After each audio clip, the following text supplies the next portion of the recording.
My name is Greg Peterson, and as chair of the Jamestown Bar Association Memorial Committee, I would like to call a special meeting to celebrate the life of the Honorable Samuel C. Alessi, Jr. The order of the day, and by the way, we are filming this for those who have cell phones. If you could kind of mute them, that would be great.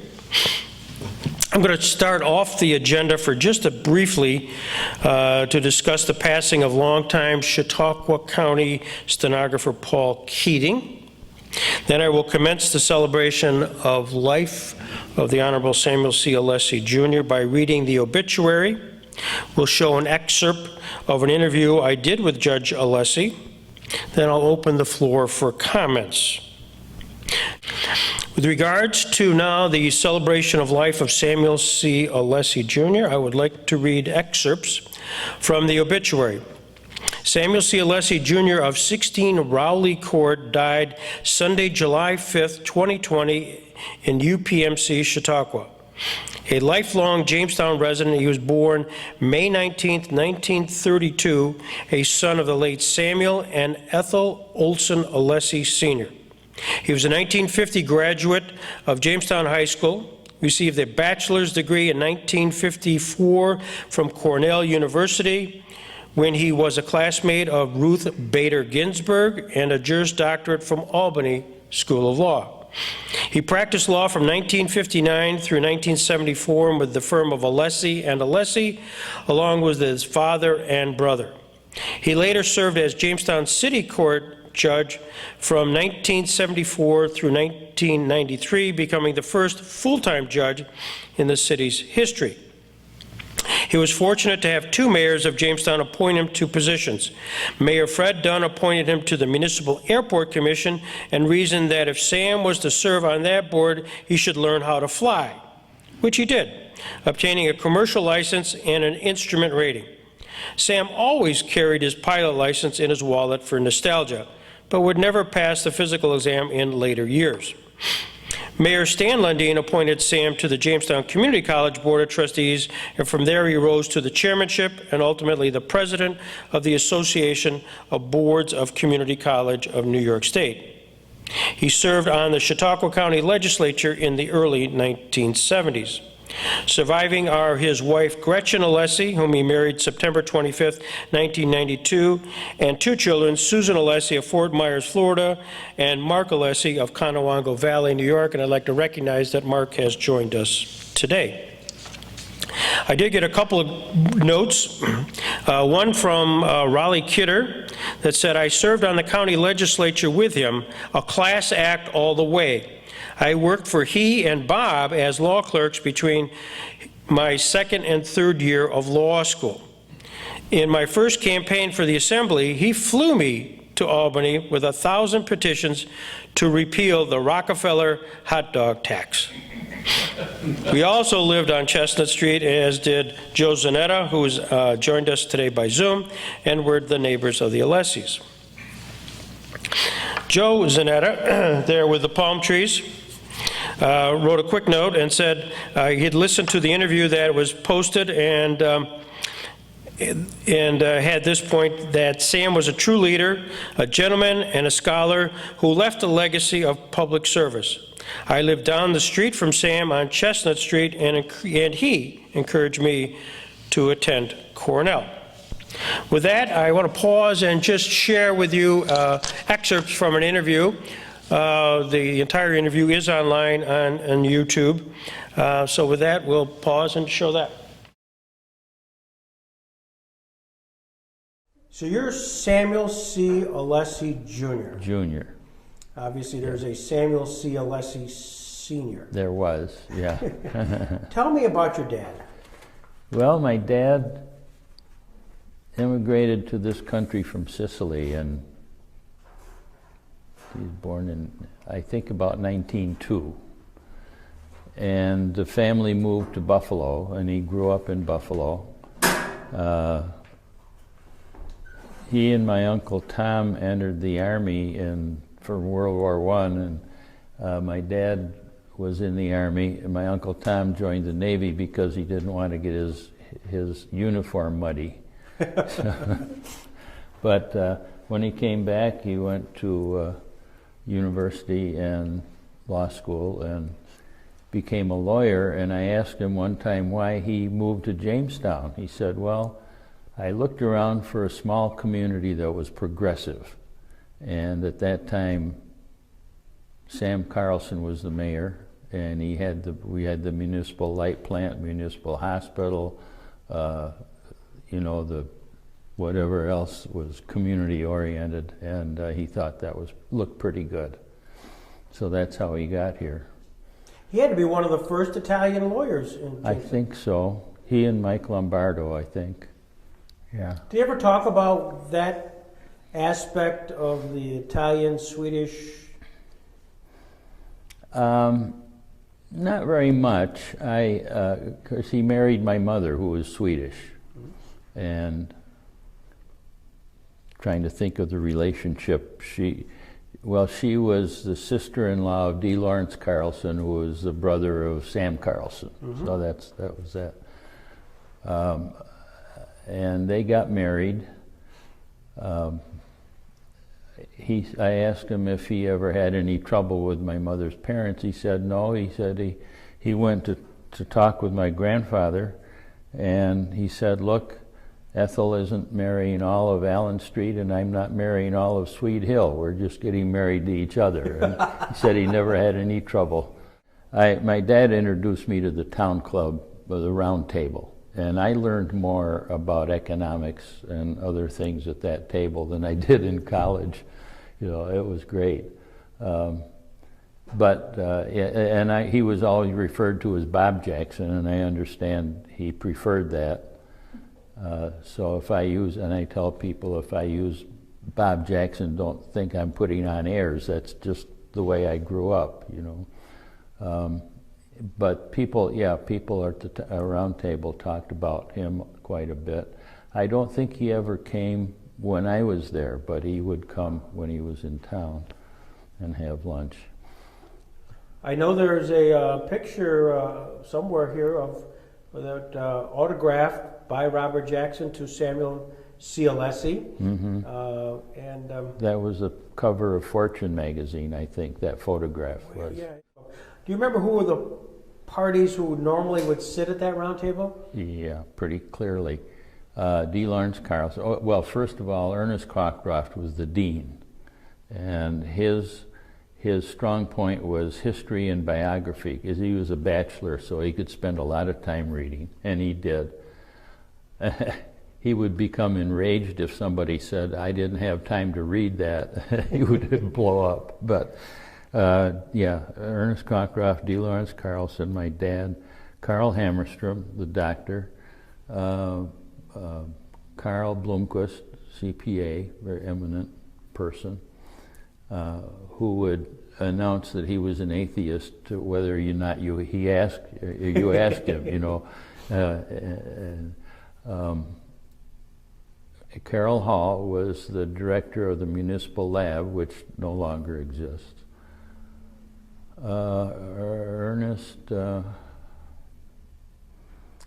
Pete Davis was there, owned Jamestown Electroplating, and in my earlier years there, Earl Hallquist came. Ernest Stolbrost he was connected with one of the furniture factories. I don't know, but it was a pretty good group. And the first day I got there, Ernest Cockcroft said, well, young Alessi, the first day we'll grant you immunity, but after that you have to be careful about what you say, because they'll jump on it if they have a chance. Bob Seidel was the assistant district attorney when I was on the city court, and I don't remember very many trials, but I remember one trial. You want me to tell you about it? Sure, absolutely. It was a DWI trial, and the defendant had been going down Foote Avenue and turned up Newland and hit a telephone pole. And he was still in the car when the police got there. And he said, well, I got so nervous, I took a bottle of whiskey that I keep under the seat and drank most of it well, how come we didn't find the bottle? Well, I threw it across the street into a field. I mean, just a made-up story. But Ed Fagan represented him, and when he put him on the stand and told how he was in combat in Vietnam and he was nervous, and he really got the jury's sympathy. And then at the end of the trial,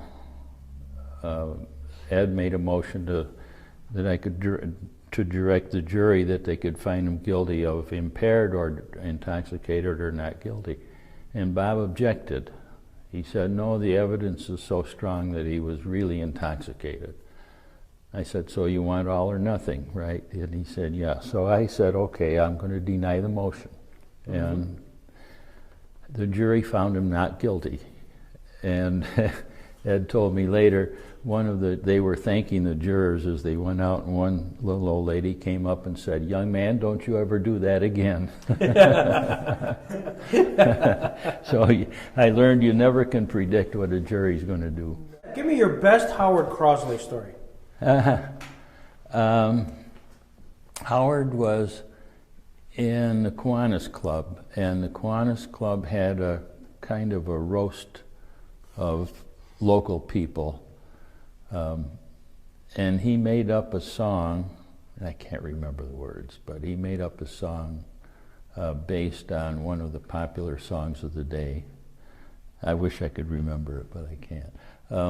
Howard had a terrific sense of humor, and he gave I don't know if it was a commencement address or it was some talk at the high school, and they said over the stage, his character is the first aim of education. He says that should be in the plural. That was his joke. Charlie Price was one of the best friends that I had. He was my mentor, kind of. He was a terrific guy, absolutely terrific.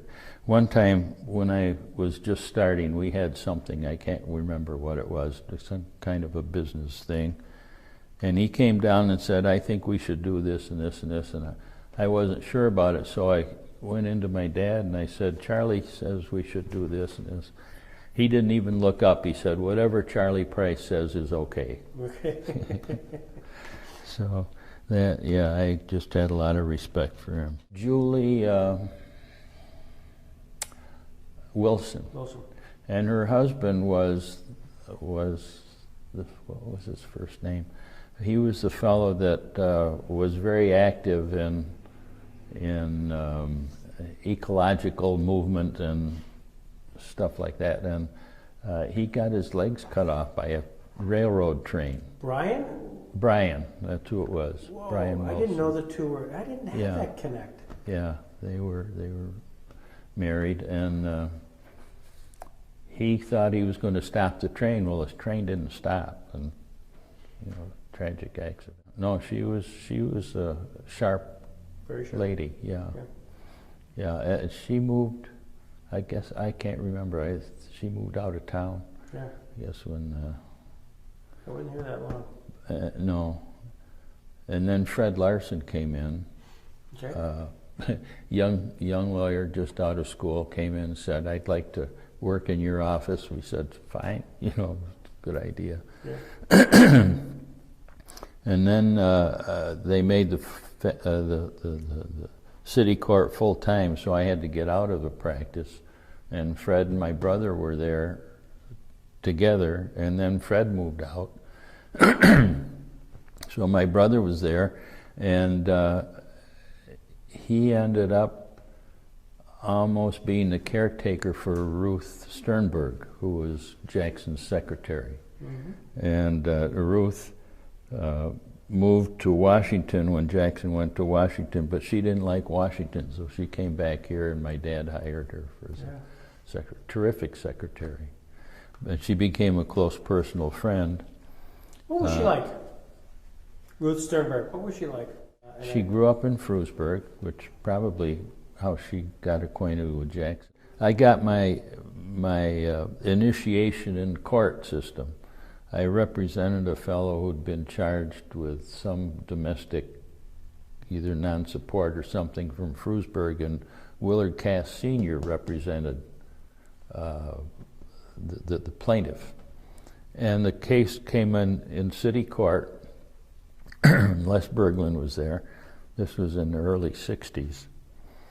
And Willard came over to me in the lobby of the old city hall and said, "Oh, I think we can work something out. You know, this is no big deal." We got in before Les, and he started a rant and rave that my client was the worst animal that ever was born on the face of the earth. And I looked at him, I was shocked. And Les kind of grinned. He said, yeah, that was my initiation. What about guys like Mike Lombardo? Mike was a great guy. He had an active practice. My dad told me in later years he had an active practice representing bootleggers during Prohibition. But he was a terrific guy. He could be kind of rough on people. I've got a story about him. Sure. There was one of the town drunks, one of the two that I remember, town drunks came into court when Tuby was there. And Tuby said, "You're just no good, you're, rotten, no good son of God, you'll never amount to anything." And he sent him to jail for 10, 15 days. I had two cases, and the most frustrating things were two basic things: parking tickets and small claims actions. And I had two cases in small claims court where kids were playing in the street with a ball, and the ball went on a neighbor's property, and the neighbor wouldn't give it back. So I blew up. I shouldn't have done it, but people got through testifying. I said, "Where's the ball?" And the guy said, "I've got it here." I give him the ball and get out of my courtroom. Do that? You want me to name him? Please. Why not? Statute of limitations. Well, a couple of occasions. There was one fellow on trial, and John Goodell represented him, and he stood up and made an objection, and I sustained the objection. And then he wanted to make a speech to the jury. I said, I sustained your objection. He won. He wanted to keep talking. I said, "I sustained your objection. I'm not going to let you make a speech to the jury. Sit down." And he sat down. You were city court judge for how many years? 20, I think, altogether. I'm not quite sure how many years. It was part-time. And then I would talk with people in the Office of Court Administration. I said, I'm going to be sued for malpractice because I get through with the court in the morning, go back and find things I should have done 2 weeks ago. And it should be a full-time job. Well, now they got two full-time jobs. Then when you retired, did you go to practice after that, or did you retire? Oh, I retired, yeah. Do you miss it? Not really. I found a couple of witnesses in contempt for using improper language in the courtroom. But and I'd say one guy started to swear on the witness stand, and I said, "You got 10 days in the county jail." And he kept swearing. I said, "Would you like to try for 20?" And he shut up. Back in the days when these older people were active, you could walk down the street and meet one and talk something over and shake hands, and their word was good. And I don't know whether you can do that anymore. Maybe you can. What would you say about Sam Alessi Jr. when you see his picture? What would you say about him? Well, I guess he did okay. Now at this time, I'd like to open up to anybody who might want to have a comment with regards to Judge Alessi, recognizing there will be a special JBA presentation shortly thereafter. So, Judge, are you? I knew Sam Alessi as an attorney, a judge, and a friend for 43 years. You know that Sam Alessi was our Jamestown City Court judge from 1974 to 1993. What some of you do not know is that Sam Alessi, like Robert H. Jackson, was active in Democratic politics before he became a judge. In 1978, Sam came close to becoming the first Democrat ever elected to a county judgeship here in Chautauqua County.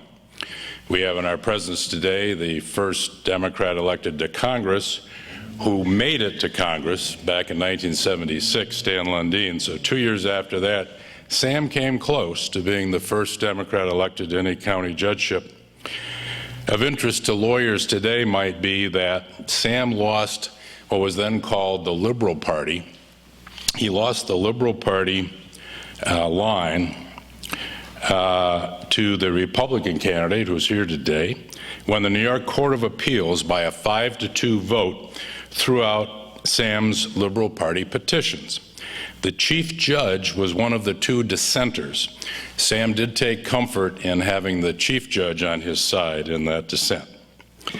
As the years passed, the good news is Sam was happy that he had lost.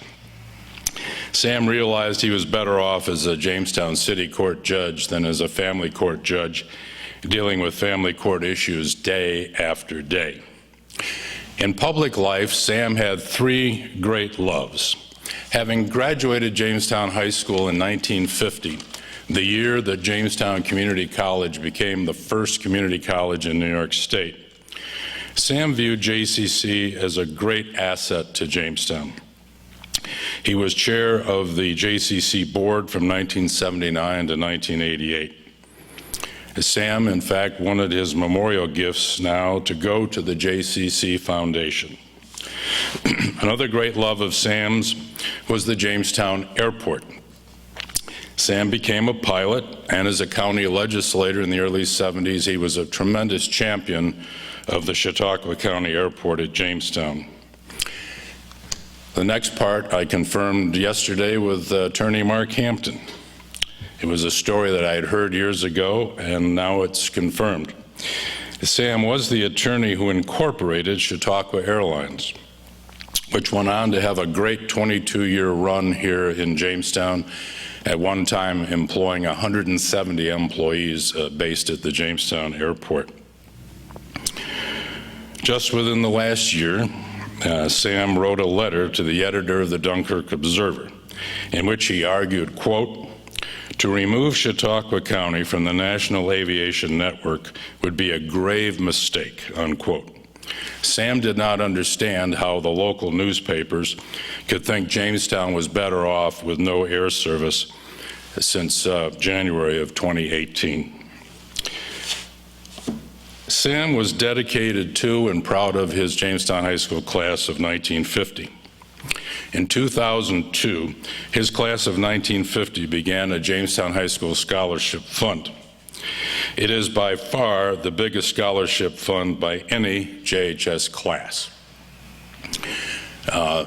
Parenthetically, my class of 1969, we just crossed the $20,000 mark in our fund at the Community Foundation.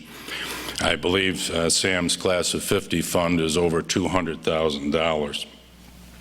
In 17 years, the class of 1950 has awarded 28 scholarships to Jamestown High School seniors, totaling over $27,000. Sam often appeared at the JHS awards ceremony to announce that year's recipient of the class of 50 scholarship. Finally, in recent years, this good, decent, and thoughtful attorney judge loved to tell anyone and everyone that he graduated Cornell with Ruth Bader Ginsburg as a classmate. He was so proud of this valedictorian of his class. We will truly miss Sam greatly. Thank you, Your Honor. Anybody else wish to Stan, you're in a subsequent part of the program. Marilyn will introduce you. And anybody else? Yeah. Good morning. I'm Ren Perlee, for those of you who don't know me, although most everybody here, I think, does know me. I first met Sam Alessi when I came back to practice law with my dad. And parenthetically, we practiced together for 26 years before he retired. But when I first got to town, he made it a point to introduce me to pretty much every attorney there was, and particularly some of the elder statesmen of the bar. But Sam, when I met him, was practicing law. But I came back in 1973, and he became the city court judge in '74, I believe. So I really didn't get to know him very much as an attorney. But as it turned out, many years later, I was asked to become the acting city court judge. And I did that job from 1985 to 1993, 8 years with Sam. And he was a wonderful help to me, because when I started to do this job, I had very little experience in criminal law.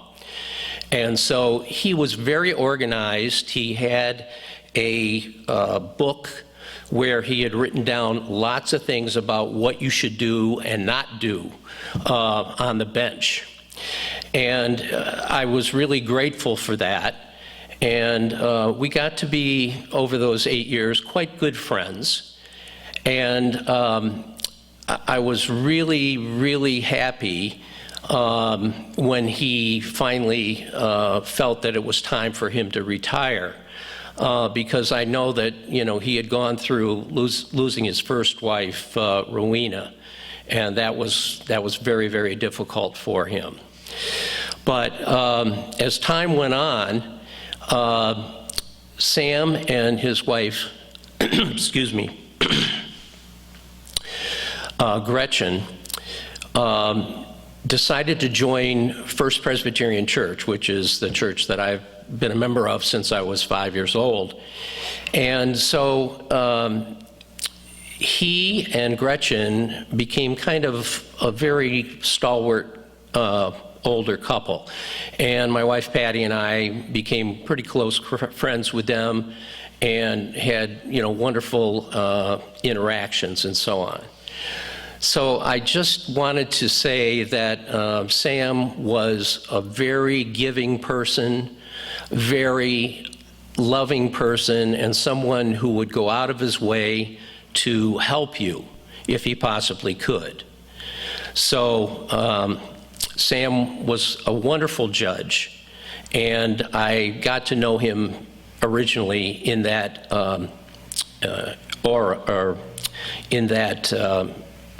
type of work. So I'm just happy that he lived such a wonderful life, and I think everybody would agree that he left his little corner of the world in Jamestown a much better place than it was when he was first born. Thank you. Thanks, Rennie.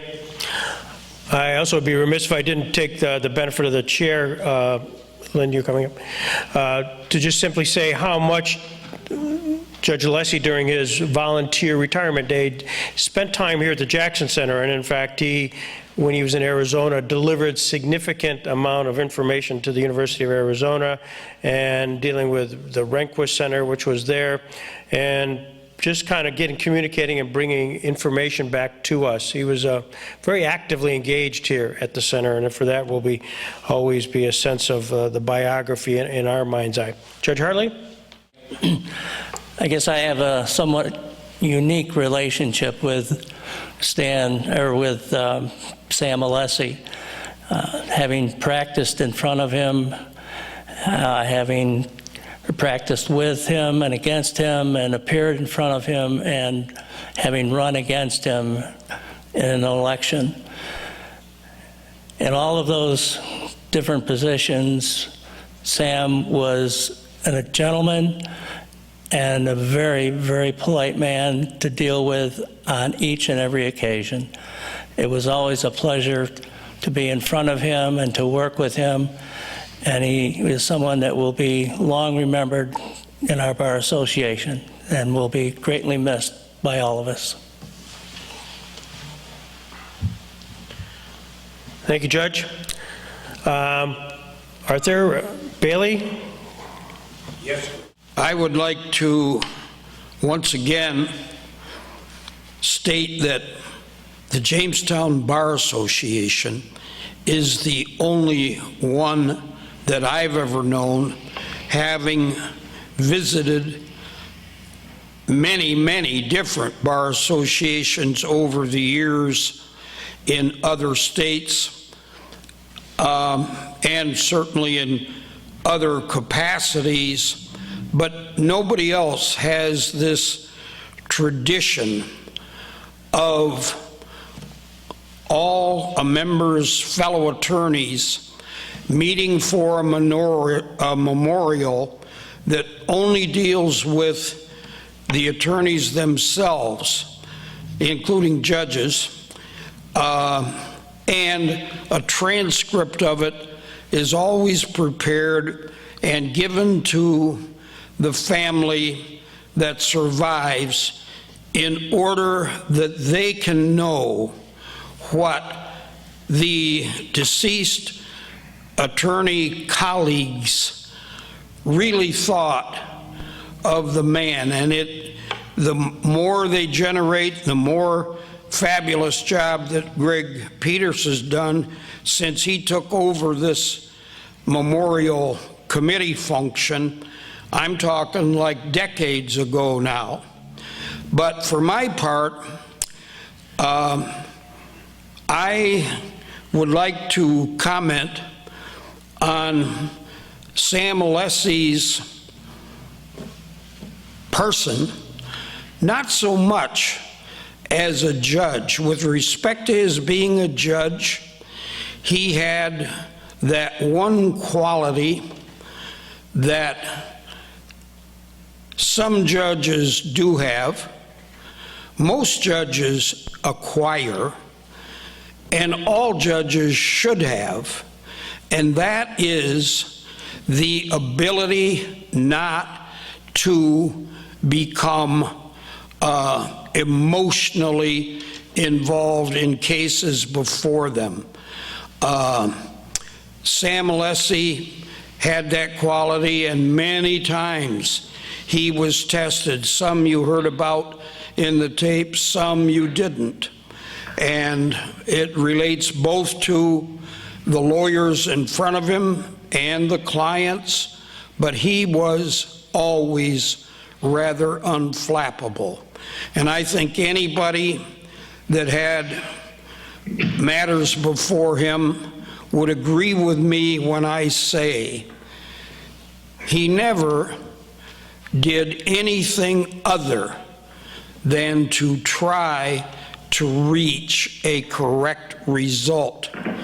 And all of us that have lost cases think that's a wrong result, but Judge Alessi, you always knew was using his nose, his brain, and his qualities to reach a right result.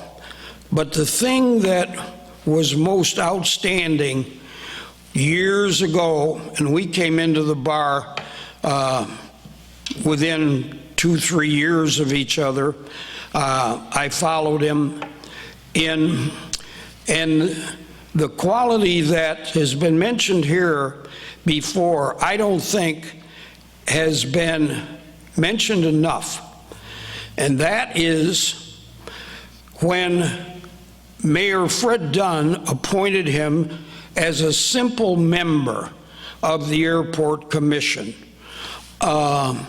He suggested, perhaps half-jokingly, but he never should have made a suggestion to Sam Alessi in a joking way, because when he told Sam, you know, you ought to be a pilot if you're going to be on the Airport Commission, ha ha ha.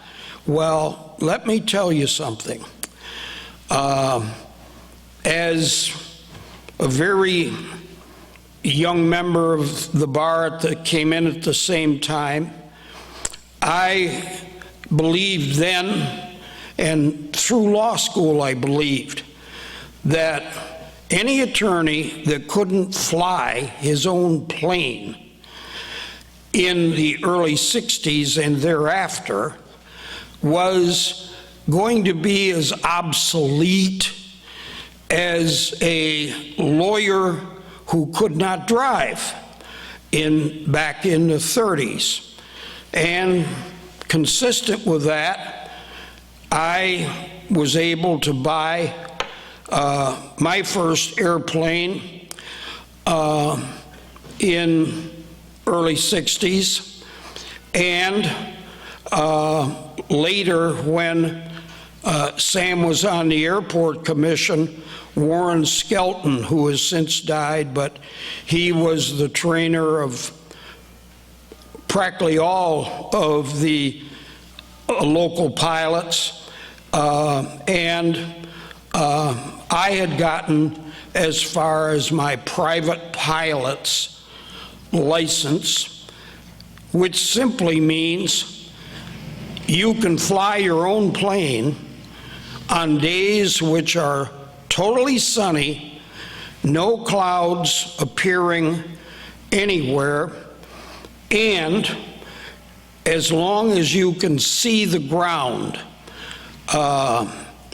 with nothing else interfering, like fog or clouds.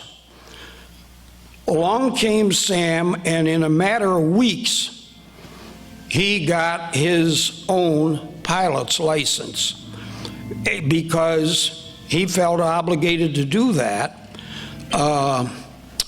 as a part of his appointment to the Airport Commission. And it seemed like a very short while that Skelly, or Warren Skelton, asked me if he could borrow my plane because he was training Sam Alessi for an instrument rating. And let me tell you now, no matter how many bars you may have passed, or I may have passed, or other difficult things, getting an instrument rating was as difficult as anything I ever knew. Matter of fact, I couldn't get mine.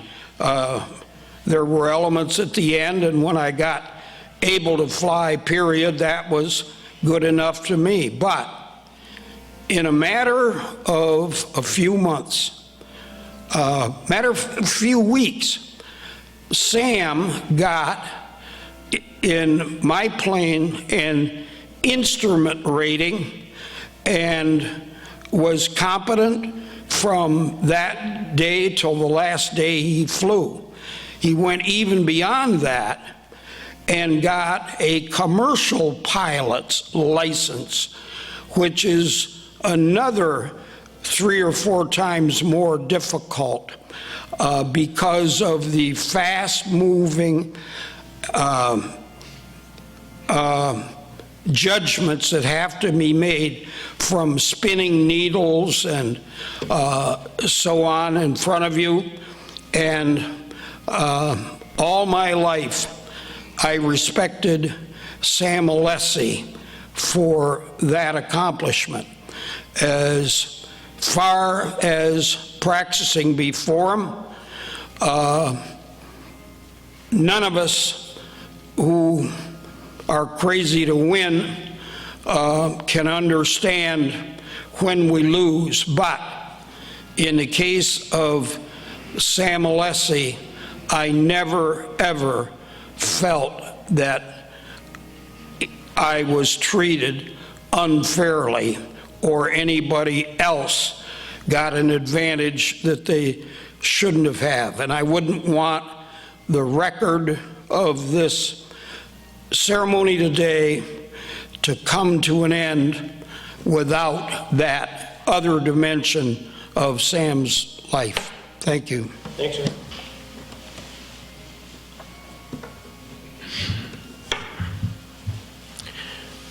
Anyone else before we draw closure here? Anybody out in Zoom land, whole new world? Anybody else want to speak? No? With that, I will cause this particular special meeting of the Memorial Committee to be adjourned, and then call up Marilyn Lehman for a special Jamestown Bar Association presentation.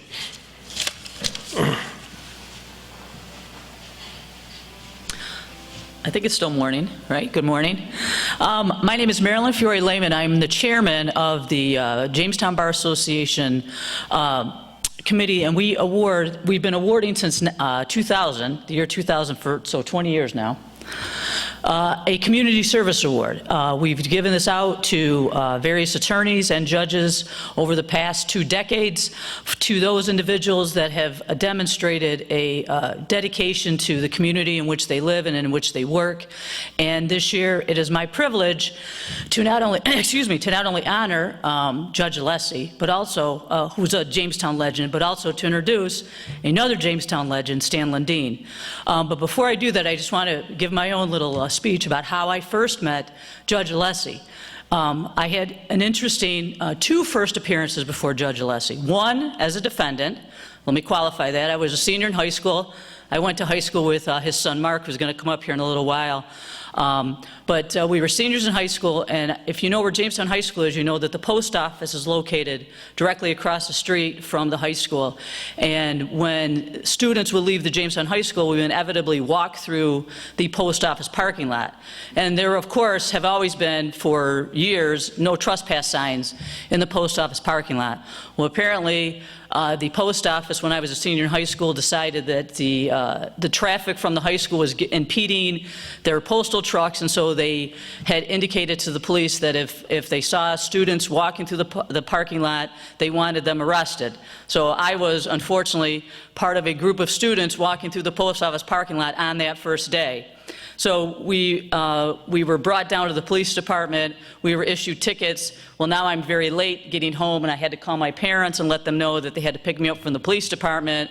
And they were curious as to, why that was. Within a couple days, we were appearing in front of Judge Alessi. So there was myself.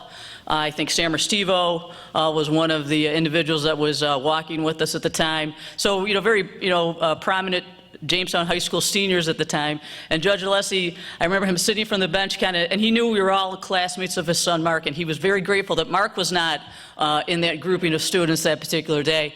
But he kind of looked down at all of us, shook his head a little bit, and said, "What are you all doing in front of me?" And we all just kind of went like, "We really don't know." And he said, "Well, I'm going to," and he used a term now that I'm very familiar with. At the time, I had no idea what it meant. He goes, "Well, I'm going to ACD these charges." And we all stood there like, "So that's a good thing, right?" And he said, "That's a good thing." He goes, "But you can't walk through the post office parking lot anymore." And none of us, at least I never did. I can't speak for my other co-defendants at the time. The next first appearance I had in front of Judge Alessi was when I was working with Jim Subject and Judge Larson. And Jim sent me over for a hearing, and Judge Alessi was the judge, and it was a DWI case, and Bob Seidel, who he referred to in his YouTube interview, was the ADA, and it was a probable cause hearing, and Bob Seidel, who was also a very competent attorney, very nice man, in the DA's office for a very long time, and I have my client, who I think at the time actually came to the courthouse slightly intoxicated on that particular day. But long story short, I made my arguments. We called the police officers as witnesses, and I somehow stumbled through this hearing, went back to the office hoping that Jim would never ask me how that went, because I figured that it was a lost cause. And lo and behold, a couple weeks later, I was in Judge Alessi's chambers. We were having some pretrial conferences, and he said, "Oh, you know, Marilyn, I just want you to know, by the way, that probable cause hearing you had, you know, you won that." I said, "I did?" So then, of course, I marched right back to the office. I said, "You know, Jim, you never asked me about that probable cause hearing that I had." He said, "Oh, yeah, how'd that go?" I'm like, "Well, I won, of course."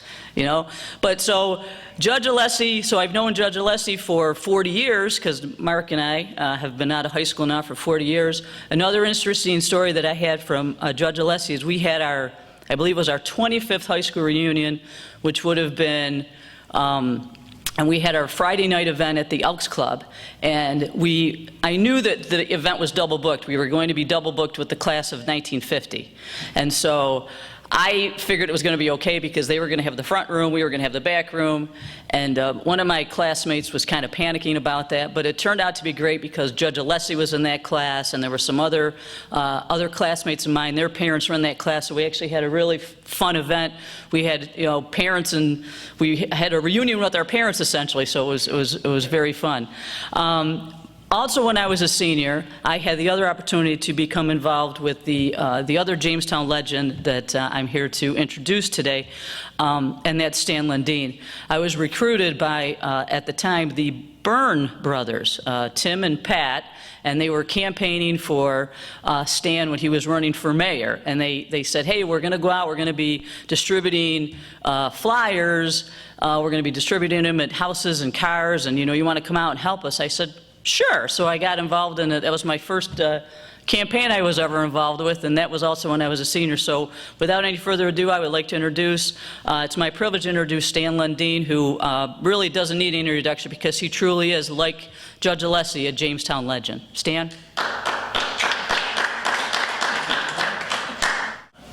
Belated thank you for helping my campaign.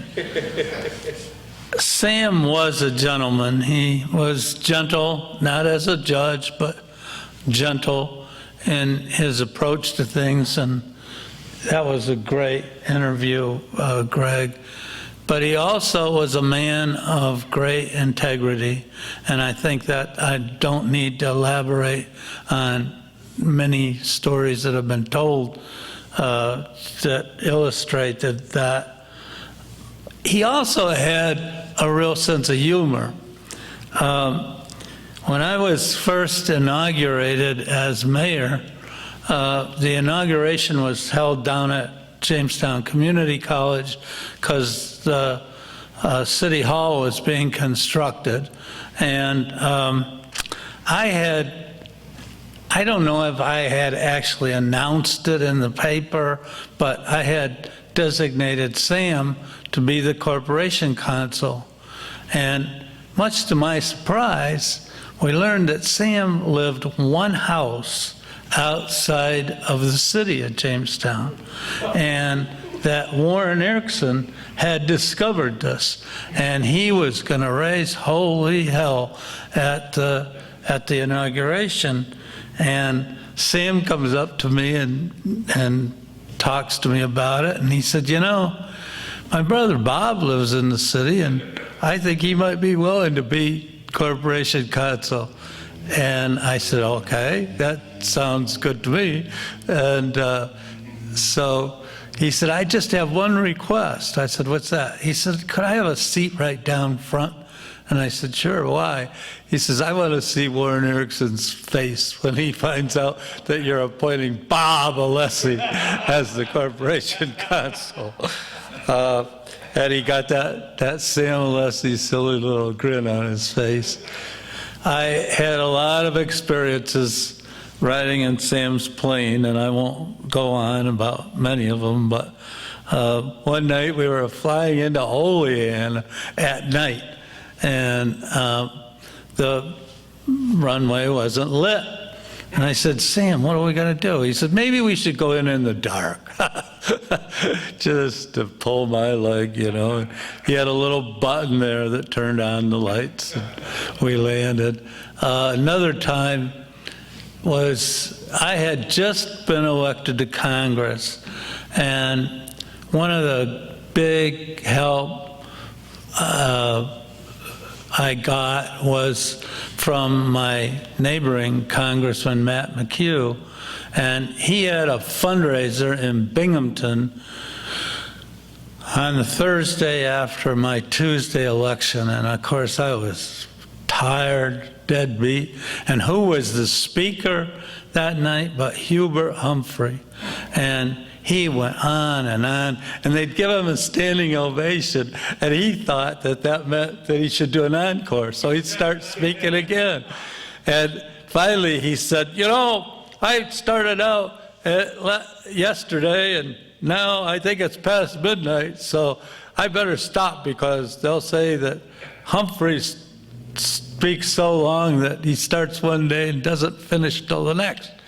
And so we get into the plane to fly home, and you know, small plane, and I'm sitting next to him, and Sam turns to me, he says, "Can't fall asleep, you're the co-pilot."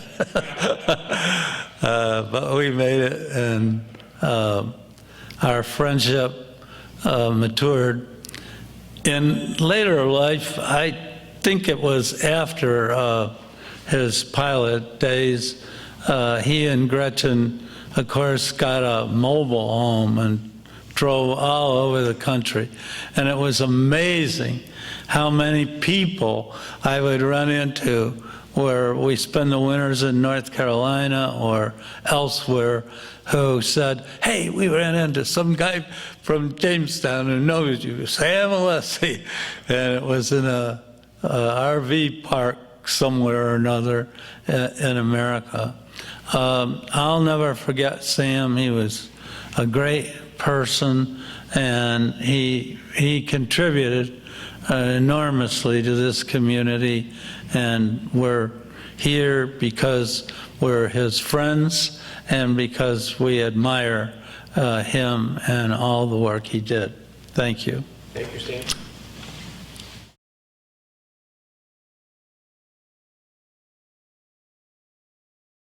That concludes that presentation of the special recognition for Judge Alessi, both on the Jamestown Bar Association Memorial Committee as well as the Community Service Award. Thank you, Marilyn. The plaque will be forthcoming.